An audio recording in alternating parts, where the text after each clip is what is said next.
Greetings and salutations, Charlton 66 here once again with another video. I hope everyone is doing well. I'm going to do a video about some issues that I found. I'm going through my collection, not my personal collection. Well, the whole collection is personal collection, but I've got a few thousand books that I'm just going to narrow down and, like to go to a local con and set up a table and, do 50-cent dollar issues. Nothing, nothing extravagant or anything like that. Because I've got a lot of issues that it's just taking up space, and I like to make money off of those books. If possible, not make money selling them in crazy prices. Like I said, dollar a book, 50 cents a book, something, dollar bins and 50-cent bins, that type of thing. But put it towards other books and other things that I want in my collection. So I'm going through all these comic books now, and it's taking a long time. I don't know if you can see, but here I've just got this stuff laying everywhere, trying to go through my collection to narrow down the keepers. And the things that I'm doing is I'm finding issues and series that I enjoyed 10, 15 years ago. That's one thing about having a collection. You go through it and you find things you really like. So some of the stuff that come about that I just want to share with everybody. Again, it's nothing extravagant or to write home about. Just some fun series, and it's newer stuff, with the exception of one thing. Night Tiger, who always has an impressive video, he showed one of his most recent videos. He showed a nice Charlton issue, the unknown or the lost Charlton comic book, which was called Triple Threat, which I've never seen one before. I've only heard about it in the whispers of the comic book convention halls, but it's considered a lost Charlton, put up by Holyoke, but Holyoke put in the beginning of the book, published by Charlton. Not put, but it had the Charlton address in it, but it was published by Holyoke, if I understand the story right, with this particular comic book. But I just want to give a shout out to Night Tiger for showing that book. I do appreciate it. It was great seeing it. I'm glad a collector who can appreciate what it is they could have in their collection, because I'm sure a lot of people just looked over it, not thinking anything of it. It's got some obscure, off-the-wall characters on the cover, and it's got a great cover, but I'm sure it's overlooked. But it came out in winter of '45, I believe. I believe that's what Night Tiger had on his video. But he also showed a Racket Squad, and I think he had issue number 6. And I commented I have the first issue, which is the only issue of Racket Squad that I have. They're hard to find. I always say that about Charltons, but certain early Charltons in the 50s are hard to find. Particularly not hard to find, but very expensive, the Steve Ditko covers. Because one of the famous covers has a bomb exploding in someone's face. They threw a bomb through a doorway, and it blew up. It's on the cover. It's depicted by Ditko on the cover. But I had the first issue of Racket Squad. Pretty nice copy. The only thing it's got going on with it, it's this little color break right up in there. But other than that, it's a beautiful copy of Racket Squad #1. Racket Squad in Action is that right title for it. But I just wanted to show that with a shout out to Night Tiger for showing his Racket Squad and his Triple Threat, which I was very impressed with. That's what I love about this community.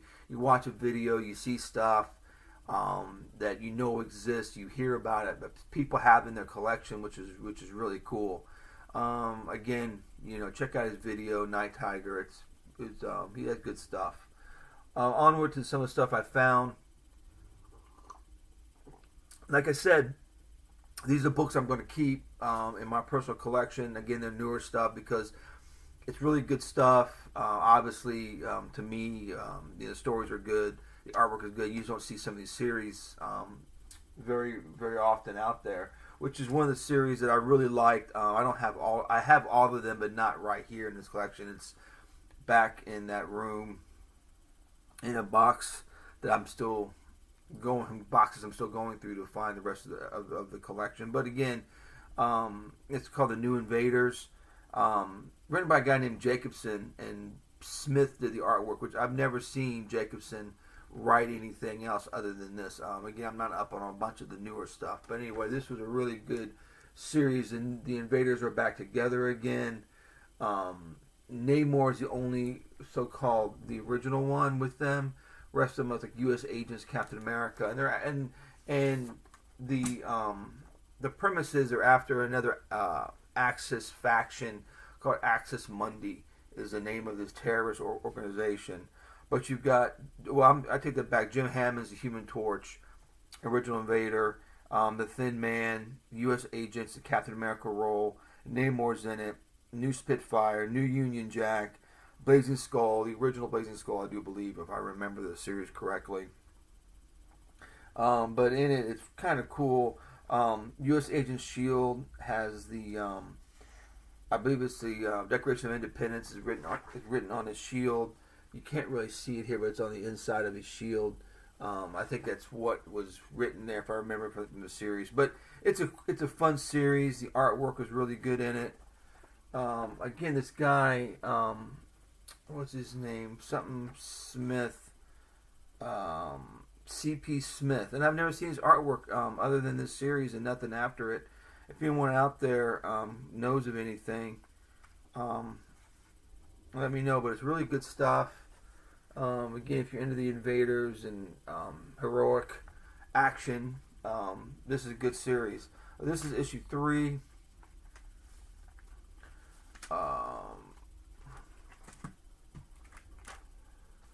Issue 6, of course, I got to throw Wolverine in the mix to help sell some copies.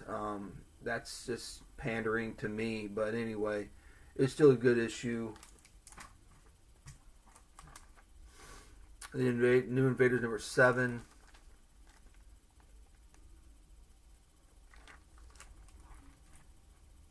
Great cover on this one, number 8. I think it only lasted to number 8 or number 9. I don't think it lasted very long. But the New Invaders number 8. Nice Blazing Skull. Another good series that I have all the issues of, but I don't have them here presented, is Space Ghost. Great stuff. If you're a fan of the character or sci-fi adventure, this is really good stuff. The art by Olivetti is really, really good. I think it's the first time I've seen his art was with the Space Ghost story. Of course, you know, I think Alex Ross did the covers, if I'm not mistaken. Of course, Joe Kelly writes the stories.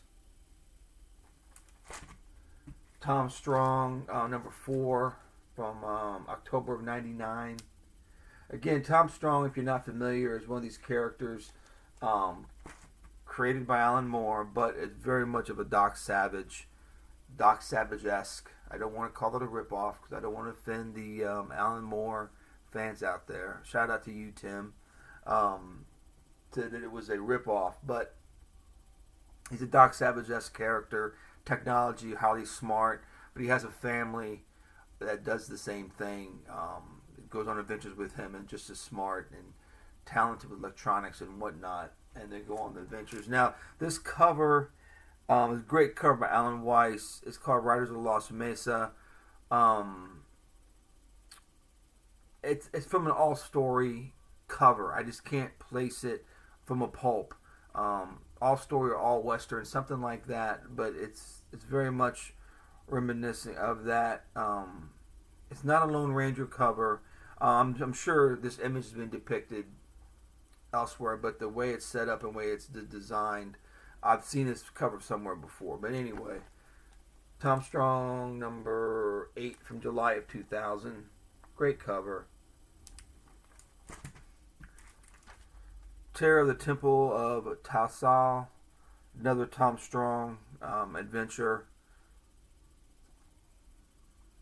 And Chris Sprouse artwork in this was so nice, clean, just gorgeous.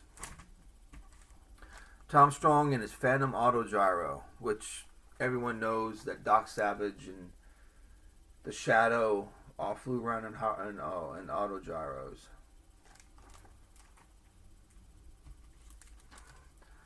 Tom Strong, a great Chris Box cover after Kirby and Ayers. Good stuff. This is number 11, I think, from 2001. This is a nice Justice League homage. This is number 12 of Tom Strong.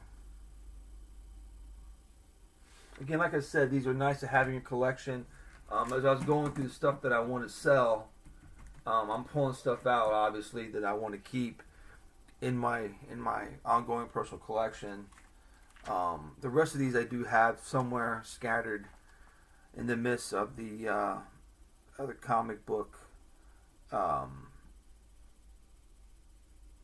collection. This is another nice Chris Ross cover. It's after C.C. Beck, and it said "sorta," which I think is kind of funny. Everyone knows it's a homage to Captain Marvel, the way the font is on the Tom Strong family and the Wizard there. Nice EC homage.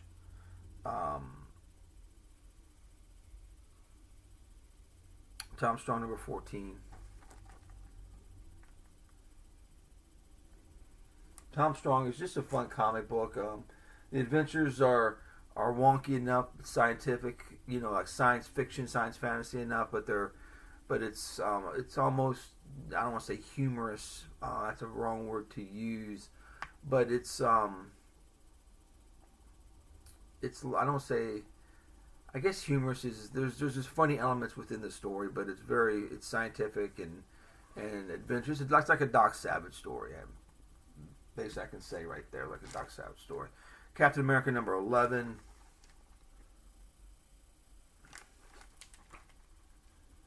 There's another good series that came out by Jimmy Palmiotti, Justin Gray, and Daniel Acuna. The Uncle Sam and the Freedom Fighters is number 1 of 8 issues. Great story. It's a darker take on the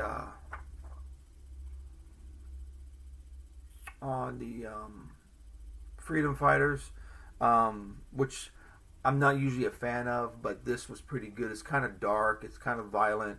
But a lot of really cool stuff happens in it. The characters are well done, well written, rounded characters. I like the look of the New Human Bomb in this issue, in this series. Instead of having an all white like a bomb tech uniform, it's all black, which is pretty darn cool. And of course, the Human Bomb comes onto the scene. And I don't remember Phantom Lady in this. Her powers will melt or disintegrate, or turn things inside out with her abilities. There's a scene in this book, which I don't remember her doing that. I thought it just got lost in her darkness and in her ability. I didn't know it did that. If they did it and this is new, someone let me know. But I thought that was a pretty cool ability. Anyway, this is the first issue of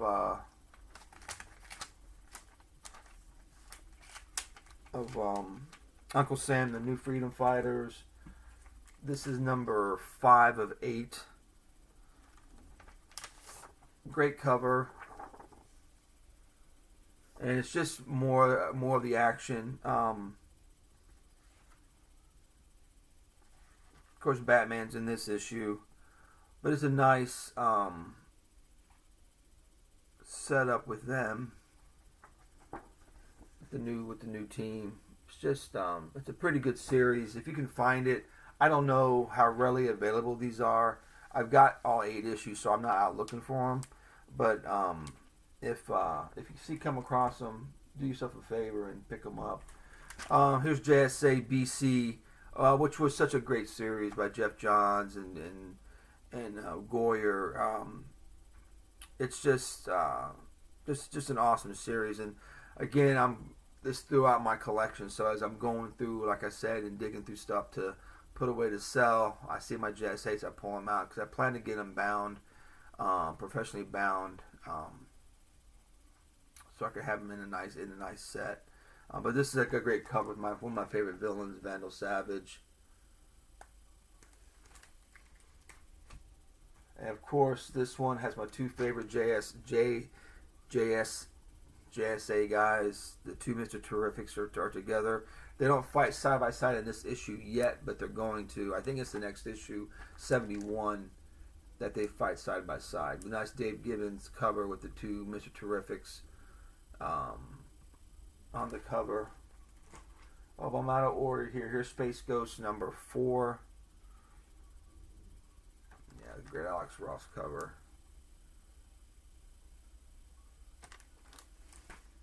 And a nice JSA Strange Adventure stories, which is always fun to read. I'm at the 16-minute mark. I'll try to rush through these here. Another JSA Adventures number 5. That was number 3. Here's 5. I know I have the rest of these somewhere, but such a great cover.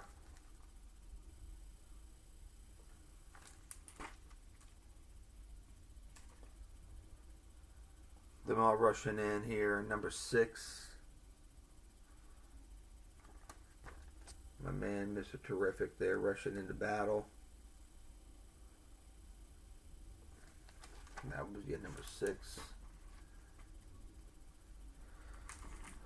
This is a New Avengers, number 13.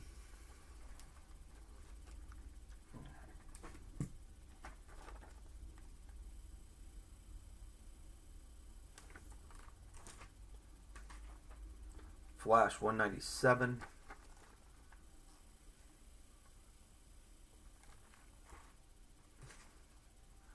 $198.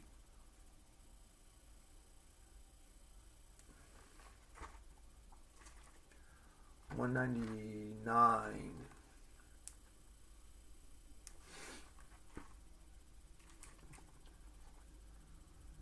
$200. This Jeff Johns series was really good. The Flash. I did collect it for that reason. I had the whole run. Again, these are not all of them, but they're again they're sporadic throughout the collection. As I go through, I'm taking them. And one of the things that's really annoying me, I have all my Spectre books, and I know I've got 54, which is the first appearance of the new Mr. Terrific, and I can't find it. That's the only issue I can't find. I know I have it, but it's around somewhere. But I'm going to get these comic books together, and this is 224, and I hope by the time that I hit my retirement, which is in 7 months, I retire in 7 months, that I'll have everything together, bagged and boarded, alphabetized, where I can set up a nice little table at one of the local shows and do some selling and get in the network, so to speak. The last issue I'm going to show is Flash 225, with all his Rogues Gallery behind him there. All right, well that's it. Again, a lot of newer stuff, not